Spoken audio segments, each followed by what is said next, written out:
Imagine stepping into a murder scene where blood is still fresh on the floor, yet the strangest thing police remember isn't the crime itself. It's the way the house seemed alive.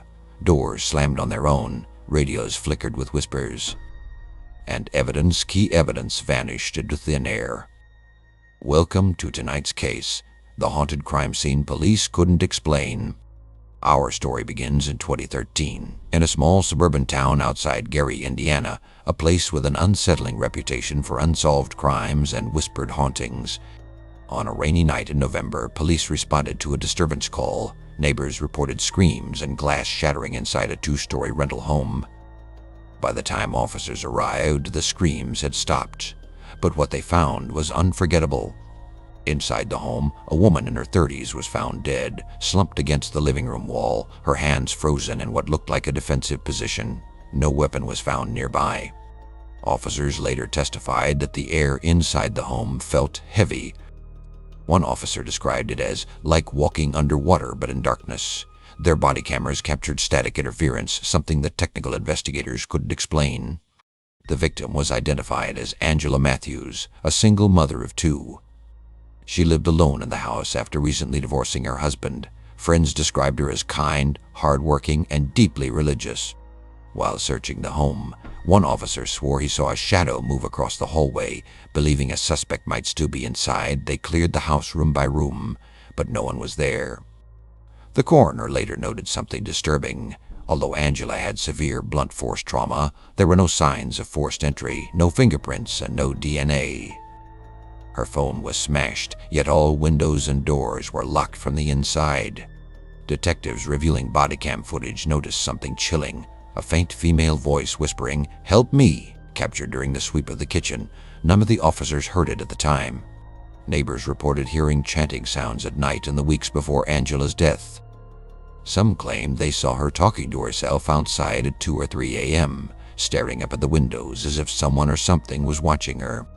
Investigators tracked down Angela's children who had been staying with relatives that night. Shockingly, they told police that their mother often said the house was haunted.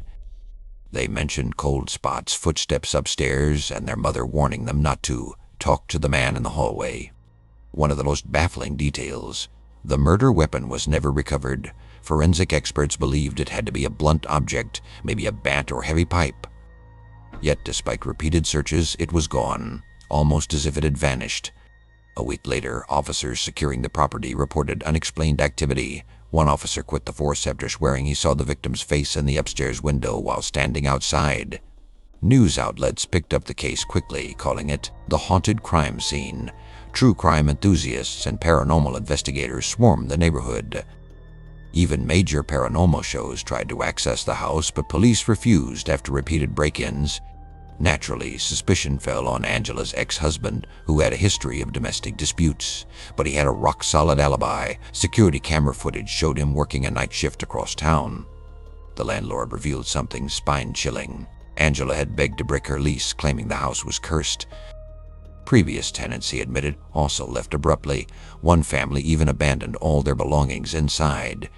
Digging deeper, investigators found that in the 1980s, the house belonged to a man named Raymond Calloway, who was arrested for a double homicide inside those very walls.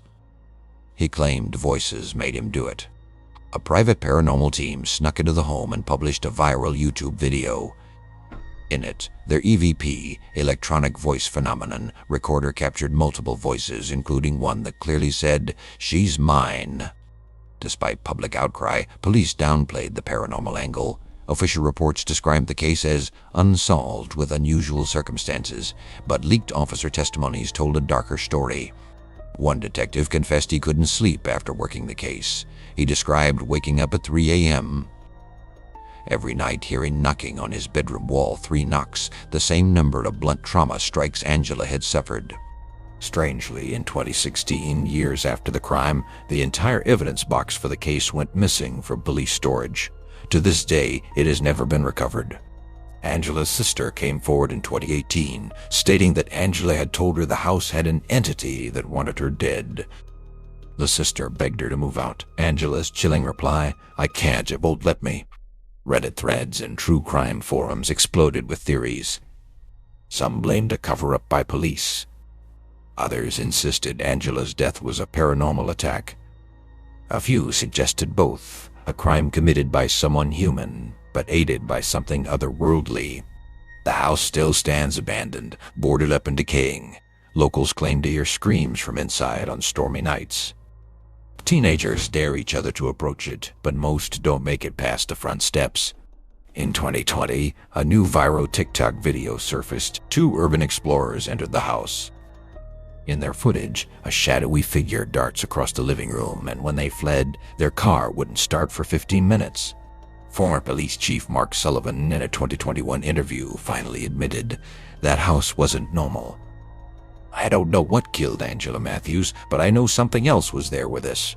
The case remains officially unsolved. Angela's death certificate lists blunt force trauma, but no assailant has ever been charged. To this day, the neighborhood avoids the house. Delivery drivers refuse to stop there, and real estate agents won't even list it. What makes this case even stranger, other homes in Gary, Indiana, have reported similar hauntings connected to violent crimes. Paranormal experts now call the region a thin place where the barrier between life and death is fragile. Angela's children, now teenagers, revealed in a 2022 interview that they still hear their mother's voice in dreams. One of them claims she always says the same words, "Don't go back." Independent journalists attempted one final investigation in 2023. Their drone footage showed a figure in the window despite the house being sealed shut. Skeptics argue it's all urban legend layered over a tragic but ordinary unsolved murder. Paranormal researchers, however, insist the crime scene itself was the trigger that Angela's death fed into the haunting. What remains undeniable is this: police witnessed phenomena they couldn't explain. Evidence literally vanished. And the house has a violent, bloody history. The line between true crime and paranormal blurs here more than almost any other case. So, what do you think happened to Angela Matthews? Was she murdered by someone who covered their tracks perfectly? Or was she claimed by something beyond human understanding? This was Eerie Evidence. Remember, every crime leaves a trace, but some traces aren't meant to be found.